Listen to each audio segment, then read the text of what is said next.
इस रिव्यू को शुरू करने से पहले कुछ दिनों पहले मुनव्वर ने, जब स्टार्टिंग में या आई गेस मिडिल के वक्त बात हुई होगी, मुनव्वर ने एक सेंटेंस बोला था और बोला था कि तुम जितना पायल को टारगेट करोगे वो उतना शाइन करेगी। और एक्चुअल में ये गधे लोग समझ नहीं पाए हैं अभी तक।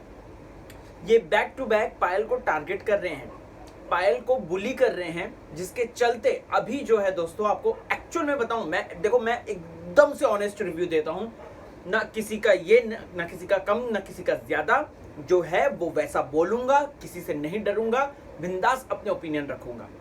और एक्चुअल में पायल जो है अभी इस वक्त दोस्तों, इन लोगों के कारण जो है वो स्ट्रॉन्ग नजर आ रही है।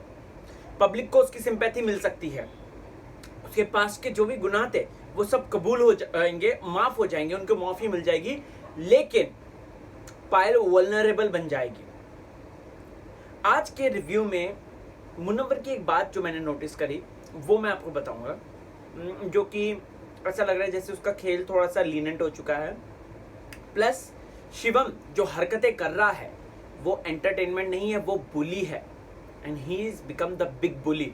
अच्छा है इस हफ्ते जो है जजमेंट डे नहीं है, वरना कंगना रनौत डेफिनेटली कुछ ना कुछ बोलती शिवम को।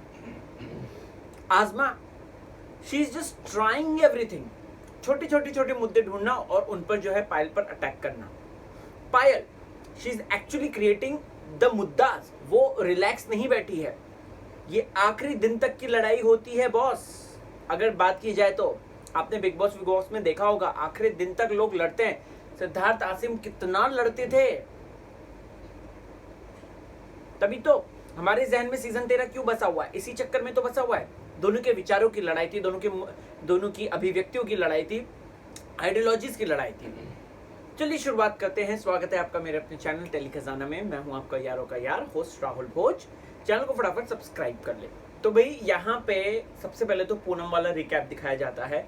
पूनम डिजर्विंग बनती, अच्छा है निकल गई, ठीक है, वरना यहाँ पे भी वो my back is this, my back is that, my dear sister Poonam ऐसे करती है ना पूनम ज्यादातर, तो वही करती वो। पूनम का अपना कोई गेम नहीं था, पूनम का सारे मुद्दे खलास हो चुके थे, एकदम दी एंड थे, और उसने मोस्टली सबसे सुलह कर ली थी, सबकी गुड बुक्स में आ गई थी, और यही उसकी सबसे बड़ी गलती भी रही है। पूनम जी का जब भी इंटरव्यू करूंगा ये बात जरूर ASAP पूछूंगा, सिर्फ आप लोगों के लिए। तो अब यहाँ पर ये लोग जो है शायशा की तारीफ कर रहे हैं। देखो कल के रिव्यू को अगर आपने सुना होगा मेरा ध्यान से, तो मैंने कल के रिव्यू में साफ बोला था कि शायशा इतनी बड़ी मैडम, आप जो है महारानी बन रही हैं, त्याग की देवी बन रही हैं, तो भाई उस समय क्यों नहीं त्यागा जब वो पतली गली वाला जो टास्क था, जो सुरंग वाला टास्क था, उसमें जो है तुमने पूनम को पेल के आगे बढ़ा दिया। अगर इतना ही उनको दिल पे हो रहा होता कि मुझे क्विट करना है, मुझे जो है कहीं ना कहीं चीजें करनी है, तो उस चीज को वो समझती और पूनम को जाने देती। पूनम को क्यों नहीं जाने दिया? बट ये फेक, ये किसने नोटिस करा? ये पायल ने नोटिस करा, और पायल ने जो बात बोली, आजमा को बोली अपने सॉरी और वो सारी चीजें बोलने के बाद, तो एक्चुअल में सही बोली दोस्तों, मैं एग्री करता हूं, क्योंकि अल्टीमेटली ये खेली तो है। ये बात मैंने आपको कल के दिन ही बता दी थी, और देखो आज पायल यही बात बोलते हुए नजर आई थी। तो मैं यहाँ पर इतना कहना चाहता हूँ कि किसी ने भी ये दिमाग नहीं लगाया, सब चीजें अपनी जो है वो कर रहे थे। एंड यहाँ पर आप लोगों को बता दूं दोस्तों कि एक्चुअल में पायल ने सही सोचा, समझ रहे? तो इसीलिए अब यहां पर दोस्तों आती है एक सबसे बड़ी बात, आजमा और शिवम के साथ दोस्ती। लेकिन पायल को ये दोस्ती क्या सचमुच में हजम हो पाएगी? नहीं, क्योंकि इन लोगों को छोटे छोटे मुद्दे चाहिए, छोटे छोटे बहाने चाहिए, छोटी छोटी चीजें चाहिए, और ये लड़ते हैं ये उससे, क्योंकि कंटेंट निकालना है। पायल अपने मुद्दों पे स्टैंड लेके खड़ी हो रही है, वो आगे बढ़ रही है, ठीक है, और लास्ट तक लड़ रही है वो, और हम यही चाहते हैं। मैं मुनव्वर से यही चाहता हूं। मुनव्वर शस्त्र डाल के बैठ चुका है ऐसा लग रहा है, ठीक है, उसके पास इतनी बड़ी मुनव्वर की जनता है, ठीक है, I agree with that, but यार आप एक बार कंटेंट के हिसाब से सोचो। बताओ आप मुझे कि आज के दिन में जो हमने कल के दिन में हमने जो एपिसोड देखा था, उसमें क्या मुनव्वर का कंट्रीब्यूशन कहाँ था? सिर्फ वो जब वो लॉकेट वाली लड़ाई हुई तब था थोड़ा, ठीक है। वो भी अंजलि ने लगाना शुरू किया था, वो इधर की उधर चुपड़ी चाचियों की तरह इधर की उधर बताना, इधर की उधर बताना, ये बताना शुरू किया था, ठीक है। उस वक्त मुनव्वर की थोड़ा हुआ, प्रिंस की थोड़ा हुआ, अदरवाइज उसके अलावा मुनव्वर का कंटेंट कहाँ दिखा? उसका तो एडिट कर दिया बकायदा। ईद में वो रोया था अपनी मम्मी को लेकर, अपने पेरेंट्स को लेकर, तो ये तो हमको दिखाया ही नहीं। क्यों नहीं दिखाया? क्यों नहीं दिखाया? ये भी सबसे बड़ा सवाल है भाई। मुनव्वर का इमोशनल साइड भी तो दिखाओ हमें। कैसे हम जान सकते हैं कि बंदा बेचारा इतना दिमाग चलाता है, इतना इंटेलिजेंट है, इतना चतुर है, चालाक है, लेकिन उसका इमोशनल साइड भी दिखाओ यार। मैं तो यही कहूँगा भाई, मुनव्वर का वाला साइड दिखाना चाहिए था। अगले दिन ईद होगी और हमारे प्रतीक सहजपाल आ गए नए गाने को प्रमोट करने के लिए।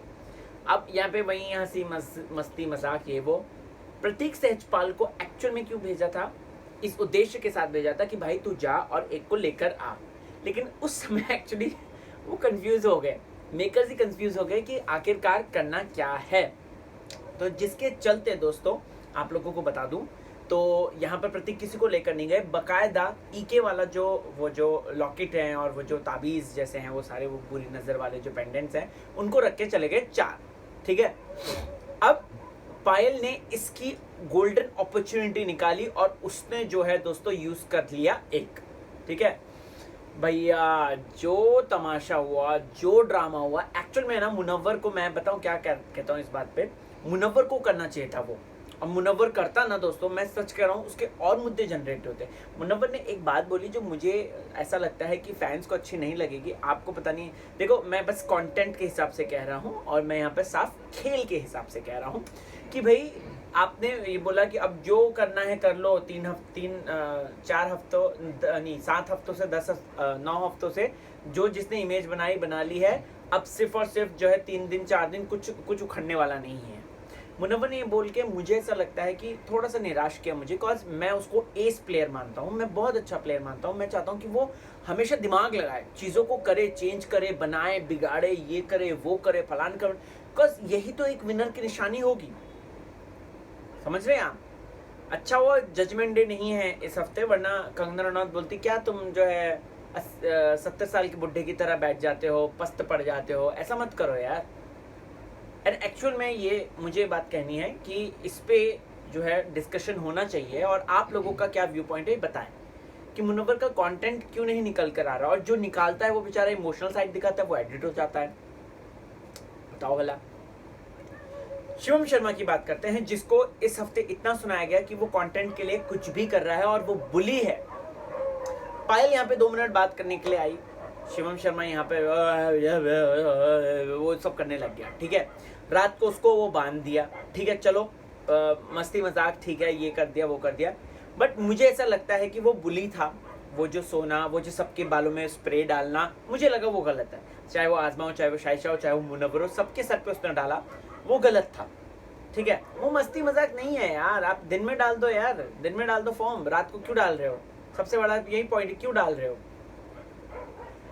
अब यहाँ पे दोस्तों कि अंजलि अरोरा बहुत चिकनी चुपड़ी बातें करके, वो जो एकदम मोहल्ले की एंटी टाइप्स की होती ना, इधर झगड़ा उधर झगड़ा देख पायल ने ना वो पहन भी लिया, मैं होती तो मैं हाथ भी नहीं लगाती अरे मैडम वो तो कंटेंट निकाल रही है, उससे इतना तो दिमाग लगाओ। आप लोगों को पीछे छोड़ दिया उसने कंटेंट के मामले में, वो कंटेंट निकाल रही है। अगर वो आज ऐसा नहीं बोलती तो आप आगे नहीं बोल रही होती, ये आज आपकी वजह से झगड़ा नहीं हो रहा होता। फिर प्रिंस और मुनव्वर जो बोल रहे थे, या फिर आजमा और ये बोल रहे थे, सबके पास जाके उसने वो बात बोली कि पायल ने ये कर दिया, पायल ने वो कर दिया। अरे छोड़ो ना यार, क्यों तुम उसको इतना फुटेज दे रही हो? आप फुटेज देती हो फिर वो दिखती है ज्यादा, शो में पायल ही दिखती है ज्यादा। अभी क्या बोलें, बताओ क्या बोलें? मैं बस इतना कहना चाहता हूँ मुनव्वर भाई, आप स्ट्रॉन्ग एकदम ना, एकदम फाड़ डालो अब आने वाले दिनों में, राइट। हालांकि मुनव्वर को बहुत अच्छा एक वो मिला है, लाइव जो ट्विटर टास्क था उसमें मैंने देखा था, जिसके बारे में मैंने ऑलरेडी बताई थी, लेकिन मास्टरमाइंड, रियल मास्टरमाइंड का नहीं मिला। मैं हैरान, मैंने कहा क्या है, उसमें भी एक कंट्रोवर्सी हो रही है, पता है आपको? उसमें कंट्रोवर्सी ये हो रही है कि उसके स्क्रीनशॉट कोई ABCDXYZ वाला जो वो पता नहीं किसका है, मुझे नहीं पता। इस पे मुनव्वर फैंस का ये कहना है कि ये मेकर्स का चैनल है। अब मैंने उनसे प्रूफ मांगा है कि भैया बता दो कैसे है। जैसे ही मुझे अगर कुछ वो प्रूफ ला कर देते हैं तो मैं उस पर वीडियो ज़रूर बनाऊंगा, ठीक है। तो आपको भी अगर मिलता है प्रूफ उस बारे में कि वो मेकर्स का अपना चैनल है और मुनव्वर को गिराने के लिए बनाया है, मुनव्वर हेटर भी तो कोई हो सकता है, समझ रहे हैं आप। देखो मैंने आपको दोनों साइड बताई है। मैंने सदाकत भाई से भी मैं इंटरव्यू की बातचीत कर रहा हूँ, जैसे ही जल्द होता है तो आप लोगों के सामने वो भी प्रस्तुत कर दूंगा, आप टेंशन मत लो, ठीक है। अब मुनव्वर की वाइफ यहाँ पे है नहीं, जासमीन, वो जूनागढ़ में है, वरना मैं उनसे कैसे कांटेक्ट करूँ तो कैसे करूँ, समझ रहे हैं आप। तो I am trying my level best, मेरे गुप्तचरों को मैं दौड़ा रहा हूँ और चीज़ें कुछ ना कुछ करने की आप लोगों के लिए कोशिश कर रहा हूँ कि सारे साइड्स आपको पता चलें। चलो दोस्तों चलता हूँ, अच्छा ख्याल रखें। अगली वीडियो बड़ी इंटरेस्टिंग होने वाली है, सेट पर से बवाल होने वाली है। मुझे गुप्तचरों ने एक बहुत इंपॉर्टेंट बात बताई कि तेजस्वी प्रकाश के आने का एक्चुअल मकसद क्या है, जानना है, सुन लेना वो। बाय। और इंस्टाग्राम पे मुझे मिल लेना और RHULVHOJ और मुझे बताना कि मेकर्स का नाम आप क्यों ले रहे हैं।